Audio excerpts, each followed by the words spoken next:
Imagine getting your dream job and you have dreamed about working in this store for many years. It is something that you've always wanted to do, and suddenly you are being told by the police that you have to abandon your dream just to keep your safety. Now, this is not a made-up story. This is something very, very real that happened recently with the Pokémon store case. With over 20,000 consultation requests annually, it's clear that there is a problem with stalking in Japan.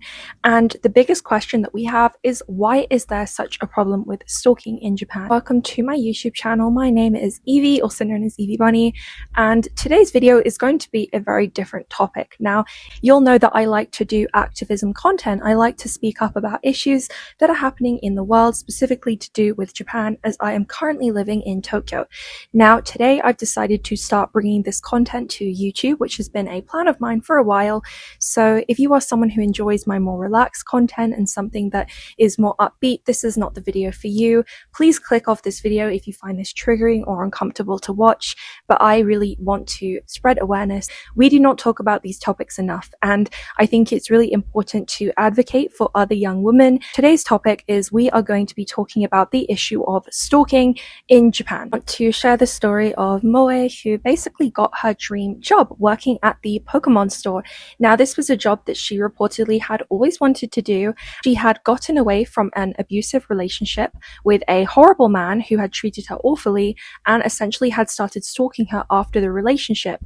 Now, she had done everything she could. She'd filed police reports, had a restraining order against him, and she truly felt, okay, now is the time for me to continue with this job that I love and genuinely make my life what I want it to be, which is honestly incredible. And prior to this job, she had already been advised to move house. She'd already been advised to change her job, and she had changed the majority of things about her life in order to make it safer and avoid the stalker, according to the police's requests. Now, what I find frustrating about this case is that the police strongly advised her to change her job, would hope that she would be able to move on with her life and do what she wants to career-wise without a creepy stalker ruining it. Now, this case to me is tragic because not only does it prove the police's incompetence, but it also proves that we do not take stalking cases seriously enough until the victim is dead. Now, I find this very upsetting because it's very, very clear that this man should have been locked up. When you look at the previous reports, he had been repeatedly following her. He was found with weapons. People knew that he was clearly planning something, and yet he was still allowed to walk around free enough that he managed to find himself in the mall with his ex-girlfriend working there, and of course, to end up ending her life and then ending his shortly after. Now, I think that I speak for a lot of people in many different countries when I say that a lot of the time women are not taken seriously. People just think that they're making it up for attention. And it just makes me think, how is it in 2026 that we are still having these conversations where women are being murdered? They are being assaulted, they're having their lives ruined by these men, which simply would not be happening if we took more precautions to try and make stalking more serious crime and to lock these people up for longer so that they can't harm more women. Because we are seeing time and time again in Japan that these cases are happening and no one really seems to be doing much about it. This is not an isolated incident. Last year in Kobe, a young woman who was only 24 years old called Megumi was followed into an elevator in her apartment building by her stalker and was killed. Now, it makes me really sad because this is just another case where the police have not done enough to protect this young woman. These cases almost always involve repeat offenders. What do I mean by this? I mean men who have already committed offenses regarding stalking and have essentially gotten away with it, have not really had much police intervention, and if they had, it's usually been a slap on the wrist and it's not necessarily something big enough to make them stop the crime. And that is why it is so frustrating to see this problem continue, because you are seeing time and time again that these men are getting away with stalking these women and harming them, or even in the worst case scenario, killing them. With over 20,000 consultation requests annually, it's clear that there is a problem with stalking in Japan. And the biggest question that we have is, why is there such a problem with stalking in Japan? Now, there could be a number of reasons why, but one of those reasons is because these are strictly femicide cases. Now, if you don't know what a femicide is, it is essentially a crime against women. It usually means a crime that is a romantic or ex-romantic partner trying to inflict pain on their partner because they rejected them or they didn't agree with them or something similar like that. Having an ideology that means if I can't have this woman, no one else can. Something that we see in common with all of these stalkers is a possessive tendency. They seem to think that they have ownership over these women. If she doesn't accept them, if she doesn't love them, she doesn't deserve to live, which is an awful way to think. Now, another reason why stalking can be so common in Japan is because there is a grey zone when it comes to harassment. And I'm sure that the majority of people, when you visited Japan, you have probably had to deal with nampa. Now, I'm not saying that people who catcall you, which is what nampa is essentially, are the same as stalkers, but it is pretty common to be followed by these guys to the station with them constantly trying to ask you out and getting upset if you say no or you ignore them. And I can speak from my own personal experience, having been stalked in Japan, that it is usually because I reject a guy that he decides to follow me, or because I ignore him. Now, in my experiences with stalking in Japan, and in the experiences of many women and non-binary people who are feminine presenting that I've spoken to, it seems like the running theme with stalking in Japan is a sense of entitlement over these women. A lot of the men believe that they are owed attention and time from you, and therefore they get angry when you don't give it to them. Now, again, you can definitely trace this back to the misogyny that can be found in certain societies. And of course, Japan is not the only society that has this. We can see this in almost all modern day societies. But the thing that I will point out in Japan is that it is seen as polite to be quiet and to be respectful of other people's spaces. So if someone is coming up to you and harassing you, whether that's on the train with the chikan, or whether that's on the street and someone's trying to talk to you really loudly, usually the polite response would be to just bow your head and ignore them. And sometimes in the worst case scenarios, this is what the stalker is counting on. They are counting on you doing that because it means that they can get away with worse behavior. They can continue to follow you and to harass you because you simply won't speak out. And this is something that a lot of women have been trained to do since birth. They have been trained to be quiet and be submissive. And whilst I think that that is absolutely not true for the majority of women, and I think most Japanese women will agree with me that no, they're not born submissive. They have their own personalities and feelings. But unfortunately, there is this sense of tatemae and the sense to be polite, and you don't want to be rude to someone even if they're being rude to you. The thing that you want to do the most is just avoid these types of people and avoid having to deal with the stress of someone confronting you.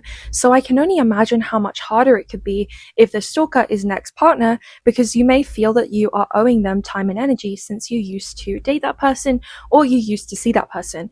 And I think that that is where it makes it so unbelievably difficult, because a lot of these women will end up blaming themselves and think that it is their fault that they are having these horrible things happen to them, when it is absolutely not. One of the biggest problems is that the police response is simply not quick enough, because what we're seeing is that a lot of these criminals, they were let out because their charges haven't been fully pressed yet, or the police are still waiting to gather evidence, and while they are out and living freely before the evidence is gathered or whatever it is that they need to find, it's a huge problem as well. Technological tracking. Now, if you don't know what that is, it's basically people using air tags and things like that to find out where a woman is. And this is extremely dangerous, but it's also unfortunately quite common, especially as technology gets cheaper and easier and more accessible, because people can simply just put an air tag in your bag or put it on one of your belongings. I believe that there are some chips that you can get and cameras that are so small that people couldn't even detect them, which again goes back to the hidden cameras problem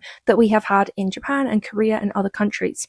Now, what does this mean in general? Like, what does this mean for Japan?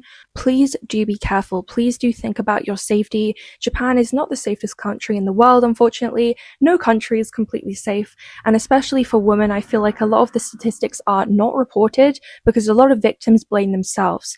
And I feel like when it comes to crimes against women, sexual crimes, they are notoriously underreported in Japan, and it's just really, really frustrating to see because a lot of people will blame themselves. A lot of the stalkers have been doing this continuously and they get away with it. You know for a fact that they've covered their face so that you can't describe them to the police if you were to go. And this is one of the saddest and darkest parts of the stalking, is that they genuinely are trying so hard to get away with it because they know what they're doing is wrong, but they just keep getting away with it. That's the simple truth. And they take advantage of young women. Challenge a lot of the people who are saying that Japan is the safest country to think about if that is for women or if that is just something that men say because they don't have to deal with the same type of crimes, or if they do, it is on a much lesser scale. Because personally, I know every single woman that I'm friends with in Japan has been assaulted or has been stalked or has been harassed in some way by men, and I can say it's honestly depressing seeing this because not really a lot of people are talking about this, because a lot of people want to pretend that Japan is this perfect country, which again I've said is a form of dehumanization because no country is perfect. But please do let me know in the comments below. Let me know your thoughts on this topic. How can we prevent stalking? How can we try and make stalking a more punishable crime? And how can we most importantly protect Japanese women? I do want to link this back to another reason which I think I need to make a whole separate video on, which is pornography. Now, I do believe that the types of pornography that are popular in Japan and, I guess in general, because it's not just Japan that has this problem, are leading to the cases of stalking increasing, because we look at some of these certain hashtags and trends, and it's quite dangerous how they normalize these types of things. Now, I'm not saying that someone who enjoys these types of adult media is automatically a horrible person. That doesn't automatically make you a bad person to enjoy all of these types of media, because to give you the benefit of the doubt, you might just be someone who has like a niche interest in that sort of thing, and I'm not going to immediately jump to conclusions. However, what I would say is that it is very dangerous that some of these behaviors, such as harassing people on the train, are being normalized because of the type of pornography that is promoting them. And unfortunately, men are watching these videos and wanting to reenact them in real life because, of course, they think, oh, I find that attractive. And I find it very depressing, but I also think that it's important that we try and clamp down on some of these themes that we are seeing in adult media. Now, I don't think that we can always censor adult media. As long as it's with consenting adults, it doesn't really have so much of a bearing, but maybe is about educating people, educating young people that they really should not be copying what they see in adult media in real life, because that is a very dangerous narrative to have. And I also think it's quite scary that a lot of people who commit sexual offenses, they do so because they were essentially egged on by watching movies, and those movies tend to get more and more severe the more that their addiction to this type of content grows, and then obviously they reenact it in real life. So that is another reason that I believe stalking has become so common, is unfortunately because of this type of media making it normalized. Stalking has become even more severe as of the past few years. It has become even more of a problem, as in 2024, the Japan Times reported that stalking arrests have increased by over 24%, which is an insane statistic considering that they hadn't increased by that much since 2016. So it's safe to say that in the past few years, things have been getting worse when it comes to stalking and stalking related crimes, and we really do need to do something about it. And the answer that it seems the police are trying to provide is to offer more mental health services for the criminals, the stalkers basically, which to me, I guess makes sense because they do need some help mentally because they are clearly not doing so well to be doing something like that. But I also want to question, why is the first instinct to help the criminals? Why can't we also try and make severer punishments, such as longer prison time, for people who are stalkers? Surely that would mean that they are less likely to commit that offense again, because if we could have them incarcerated and also offer therapy whilst they're in prison, that to me is a better alternative than just the therapy, because I don't know about you, but I don't really want stalkers to be just on the loose all the time, because the most important thing to me is that women are safe and happy. And I really hope that by making this video, I can help to spread awareness of this topic and we can have these open discussions. Now, I just want to say, if you enjoy my content and you want to support me, please do hit that follow button. Please comment, share this video with your friends, all of the things, so that I can continue making videos like this. And thank you so much for your support. As always, I truly appreciate it. And hopefully I can continue making YouTube videos like this to try and talk about important topics.